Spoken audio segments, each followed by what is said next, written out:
Hi, and welcome back to another daily study.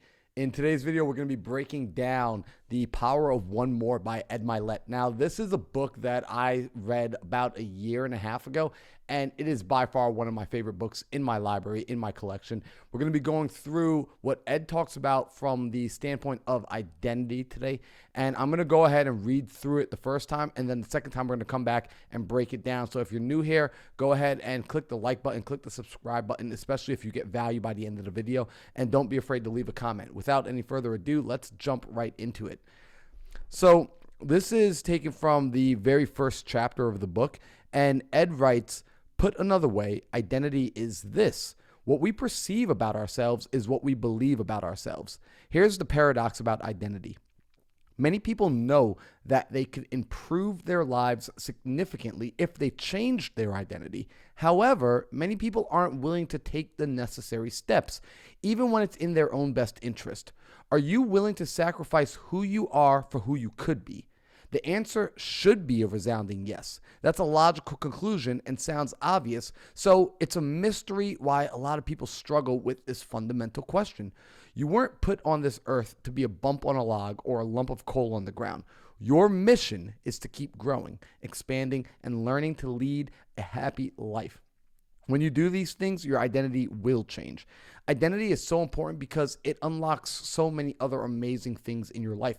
When you create a one more identity, you give yourself the gift of taking control by dictating internal messages instead of being governed by external forces that have been undermining your happiness, possibly since the day you were born." Okay, so that is a mouthful, but let's go back in and let's break it down line by line because this is arguably one of the most important concepts in the world of personal development, in success as an entrepreneur, as a business owner, really just holistic success in any area of your life. Is you have to have the capacity to evolve your identity, to change your identity at will. So at the top, you guys see, he says, "Put another way, identity is this. It's what we perceive about ourselves, and it's what we believe about ourselves." So think about this perception. What is perception? Perception is your ability to ultimately derive another meaning from what you're looking at, right? Two people can be looking at a situation. You could be looking at, let's say, a sunrise, and one person can say, "Wow, this is amazing. This is beautiful. This is the start of a day." Another person can say, "Oh, man, the sun's coming up. Now that means it's going to get hot." The same event is causing two different meanings. So ultimately, your identity is a product of your perception, the meaning that you give to it, right? So it's what we believe about ourselves.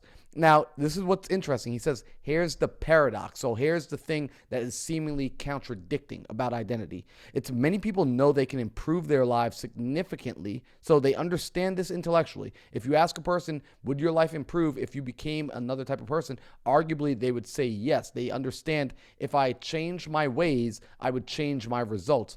However, even with knowing this, even with having this as common sense, even with them saying yes, many people aren't willing to take the necessary steps, even when it's in their own best interest. So why is this so interesting? It's because sometimes we find ourselves arguing with people. Maybe it's family members, maybe it's good friends, and we're wanting them to change, and we're having conversations with them about what they can do to improve their situation in life. Maybe how they can earn more money, maybe how they can make a better relationship, maybe how they can get into better shape. And what frustrates us is they're like, I know what to do.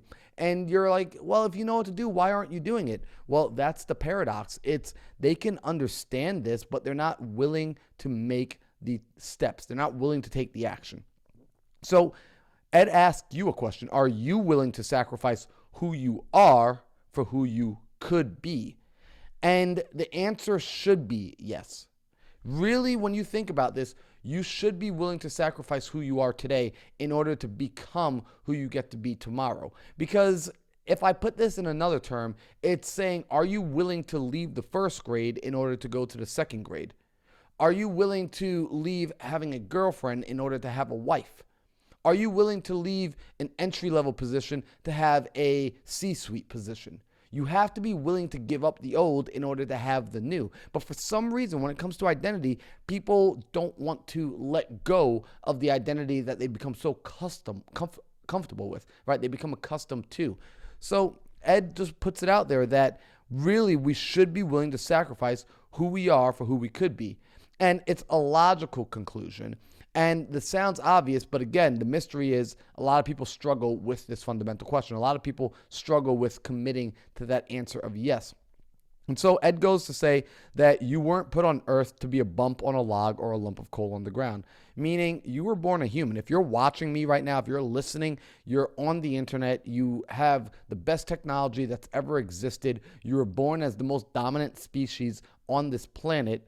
So your mission as being born a human is to keep growing, expanding, and learning to lead a full and happy life.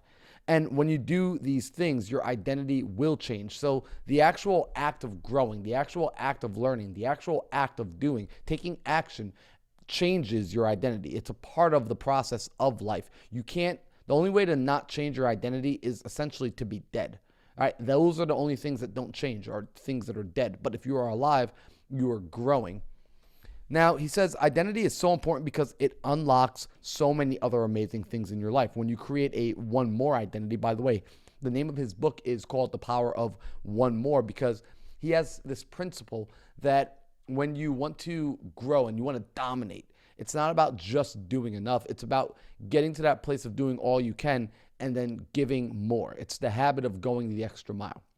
So when you're adopting this identity of being a one more individual, you give yourself the gift of taking control by dictating internal messages. So dictating internal messages, which means you are writing the narrative. You're writing the script. You're not letting your circumstances tell you who you are.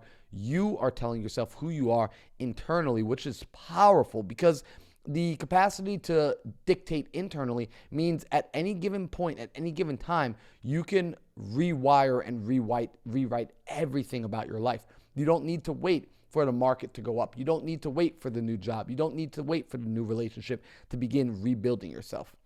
So instead of being governed by external forces that have been undermining your happiness since you were born, he's saying you can dictate your internal messages. So ultimately, this boils back to the responsibility is on you to narrate the conversation that you're having internally.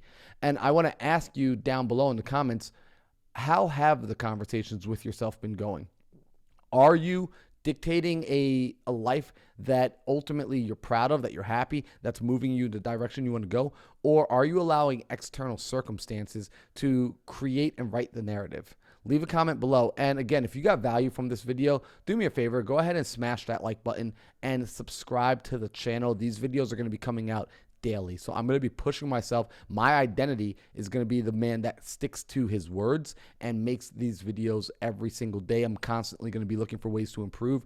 And the ultimate reason why I do this is because I find a lot of people read, but they don't do so for the sake of comprehension. They do so more to tell people they've read a book. Instead, I like to dive in deep and I like to see, hey, how does this apply to my life and to my situation? I know for myself personally, I have absolutely undergone a total paradigm shift. I've changed my identity from being the quiet, bashful kid who never spoke his mind, who was afraid to be on camera, to now being someone who gets paid to speak on stages. I get paid to travel around. I've been able to make a seven-figure business, and I now get the opportunity to coach other entrepreneurs and help them realize their dreams. So if a kid like me could do it, so can you. But it only happens if you start to take control of that internal narrative. You start to take control of who you are, what your identity is. So guys, again, I appreciate you. I will see you for the next video. Be sure to leave a comment below and enjoy the rest of your day.